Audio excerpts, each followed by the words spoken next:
నా పేరు బద్నాం చేసి ఏం చేయిస్తారా ఎర్రి పూక. ఏమిటండి మీరు మాట్లాడేది? నువ్వు చూస్తే గల్లీ గల్లీ ఉరకాల లంచోడక. ఇలాగే సార్ కొంచెం ఆడుగా బిహేవ్ చేస్తోంది. కొంచెం ఆడుగా బిహేవ్ చేయడం కాదు సుబ్బారావు గారు, పిచ్చండి ఇది.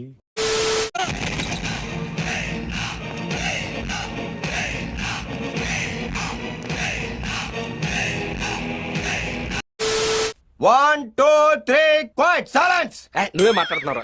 3, 4 గో. తగలబెట్టండి సార్ నిరంజన్ గారు.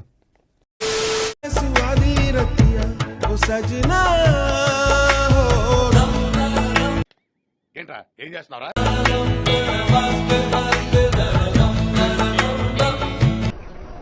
బంద్ కరో హాత్ జోడ్ కే మే. నాకు తోడు కావాలి. ఎవరన్నా తోడు ఉండే వాళ్ళు ఉన్నారా? వద్దు, నాకే బతుకొద్దు. నాకు తోడు కావాలి. నాకంటూ తోడు ఎవరు లేరు. నేను తోడు కోసం కోరుకుంటున్నాను. ఆహా, బాపు బొమ్మలాగా, కుదేసిన బస్తాలాగా ఇంత అందమైన ఫిగర్ ఈ సిటీలో ఉందని ఇప్పుడే తెలుసుకున్నాను.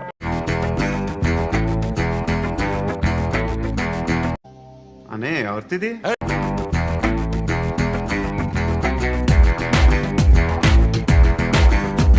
బాగానే ఎక్స్ట్రా తింటున్నారా?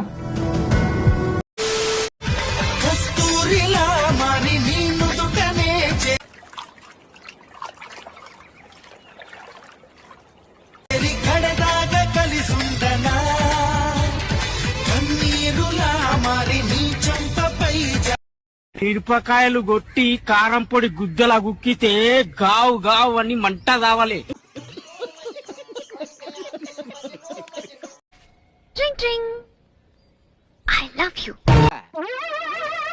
ఏంటి బాబా అన్న ఇంకోసారి చూడుమునా, నీ పిల్ల పూకాటలని ఎక్కడైనా కట్టిపెట్టు.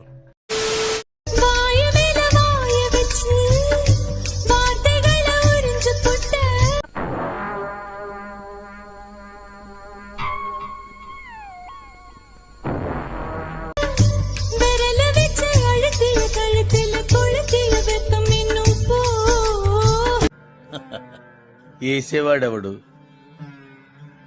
వేయించుకునేవాడెవడు?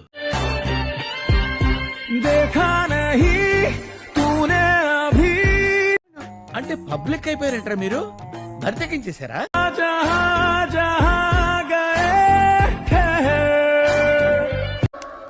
వేసుకోండి అమ్మా, వేసుకోండి, తలుపులు వేసుకోండి.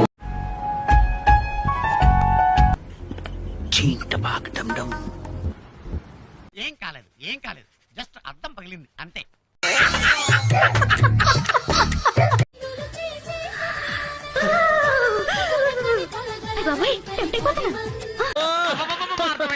ఇది మాత్రం అర్థం అవుద్ది. కొట్టే ప్రతి దెబ్బకి ఓ కాన్సెప్ట్ ఉండాలి. మొదటి దెబ్బకి మొహం మారిపోవాలి, రెండో దెబ్బకి వెన్నుపూస కదిలిపోవాలి, మూడో దెబ్బకి మెదడు చితికిపోవాలి, వీడు బతికిపోవాలి.